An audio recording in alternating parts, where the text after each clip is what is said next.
EKD law channel में आपका पुनः स्वागत है।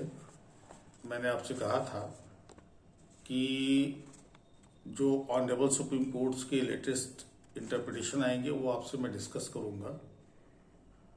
इसी सीक्वेंस में इंडियन पिनल कोड पे दो इंटरप्रिटेशन आए हैं। एक तो कंस्ट्रक्टिव जॉइंट लायबिलिटी को लेकर है और दूसरा सेक्शन 299 और 300 के डिस्टिंक्शन पे है। 299 एंड 300 के डिस्टिंक्शन पे मेरे पास बच्चों का बहुत रिक्वेस्ट भी है कि सर इसको एक्सप्लेन करिएगा। मैं करूंगा इसको एक्सप्लेन, लेकिन वो केस मैं आज आपको बता दूंगा किस पॉइंट पर वो केस है।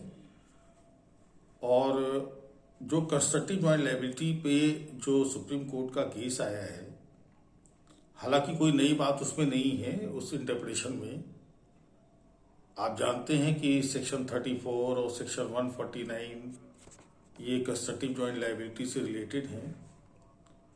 इसके अलावा जो है हम लोग सेक्शन 114 भी देखते हैं, 396 भी देखते हैं, ये सारे सेक्शंस हम लोग देखते हैं। सेक्शन 460 भी देखते हैं।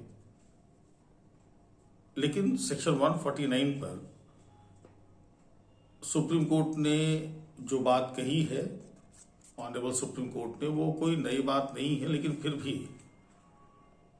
एक बात उन्होंने ऐड ऑन की है, एक बात उन्होंने बताई, स्पष्ट की है।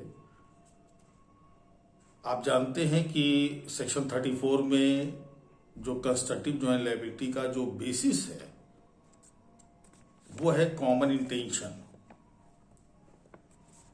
इंटेंशन ऑफ ऑल,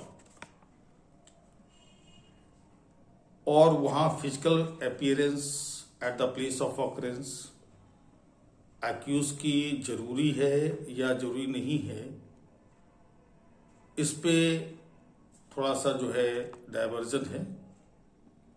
और ये सुनिश्चित है कि सेक्शन 34 में फिजिकल प्रेजेंस एक्यूज की नीड नॉट बी नेसेसरी, आवश्यक नहीं होगी। आप जानते हैं इन चीजों को।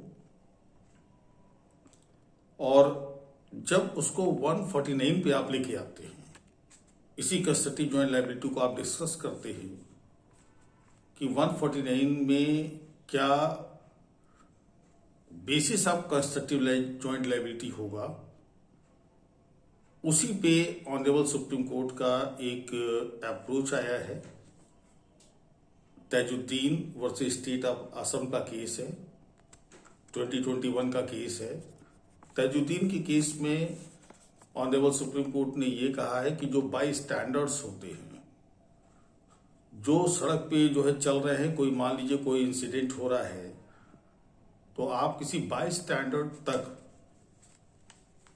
एज पर सेक्शन 49 किसी पर्सन को आप with in constructive joint liability लेके नहीं आ सकते। तो फिर सेक्शन 49 में what is the basis of constructive joint liability, तो ये जान लीजिए कि जो सेक्शन 149 की कभी आप रीडिंग करते रहते हैं आप लोग, तो बिल्कुल जो उसकी कंक्लूडिंग लाइन है, उस कंक्लूडिंग लाइन पे एक बहुत इंपॉर्टेंट वर्ड मेंशन है कि member at the time of commission of the offence, meaning thereby कि membership of an lawful assembly विधि विरुद्ध जमाओं की सदस्यता at which point of time, at the time of commission of the offence, अपराध किए जाने के समय, is needed in order to attract the provisions of section 149। Tajuddin के केस में भी सुप्रीम कोर्ट ने यही बात कही है। हम इसको एक आपको एग्जाम्पल के थ्रू एक्सप्लेन कर दें। आप जानते हैं कि सेक्शन 149 की एप्लीकेशन के लिए मिनिमम 5 पर्सन्स आर रिक्वायर्ड। हम अपने एग्जाम्पल में +1 और कर लेते हैं। मान लीजिए 6 पर्सन हैं और उनके बीच एक कॉमन ऑब्जेक्ट बनता है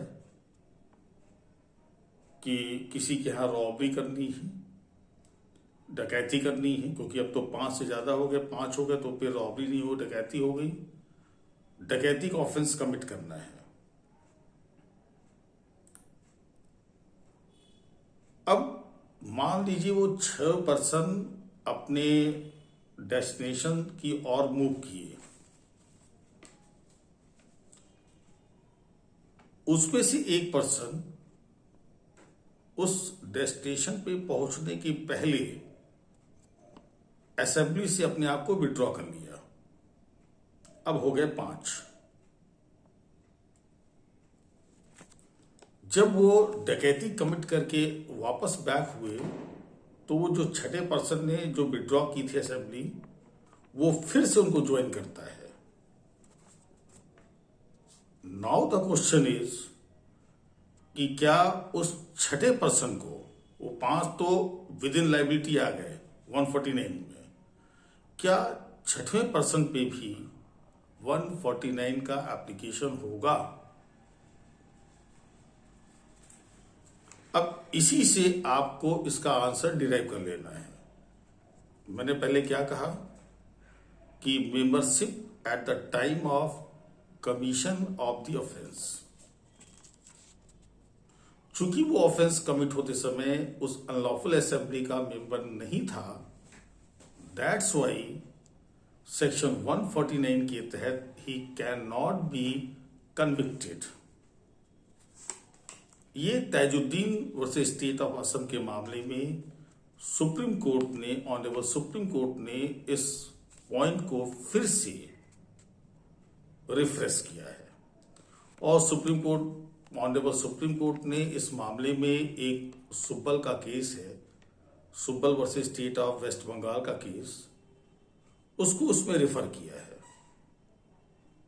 तो आपके लिए इंपॉर्टेंट क्या हो गया कि अगर 149 पे कोई प्रॉब्लम आता है तो जिन पर्सन्स के इन्वॉल्वमेंट की बात उसमें की जा रही है 149 के अकॉर्डिंग देख लीजिए कि क्या वो at the time of commission of the offence they were member of an unlawful assembly are not, वो विधिविरुद्ध जमाओं के सदस्य थे या सदस्य नहीं थे। केस मैंने इसको रिपीट किया, Tajuddin versus state of Assam का केस 2021। इसके अलावा मेरे पास बच्चों का और भी रिक्वेस्ट है। मैंने अभी जैसे शुरू में कहा कि 299 और 300 पे भी बच्चे मुझसे डिस्टिंक्शन मांग रहे हैं कि साहब इसको एक इजी लैंग्वेज में एक्सप्लेन कर दीजिए।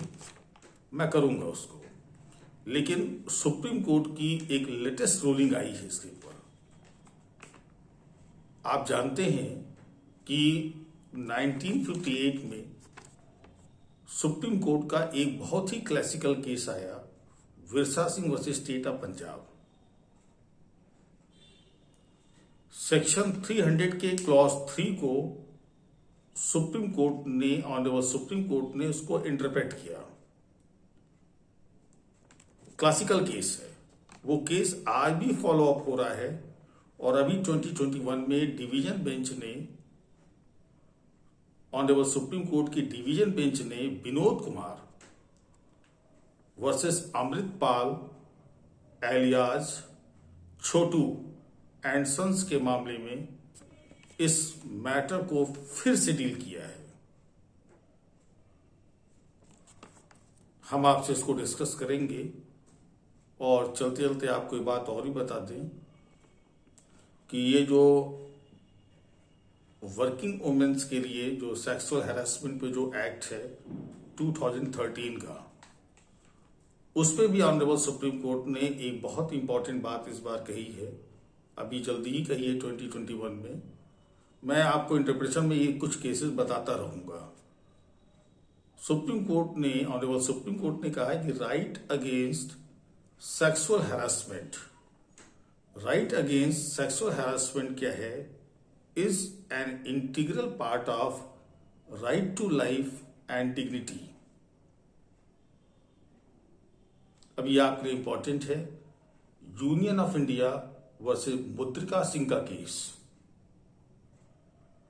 फिर से रिपीट कर रहा हूं, यूनियन ऑफ इंडिया वर्सेस मुद्रिका सिंह का केस, ये आपके लिए अपकमिंग एग्जामिनेशंस के लिए बहुत इंपॉर्टेंट है। इसको देखिए, और जैसा मेरा कमिटमेंट है, हर संडे को आपको एक लेटेस्ट अप्रोच या लेटेस्ट इंटरप्रिटेशन जो भी ऑनरेबल सुप्रीम कोर्ट का होगा वो मैं आपसे डिस्कस करूंगा।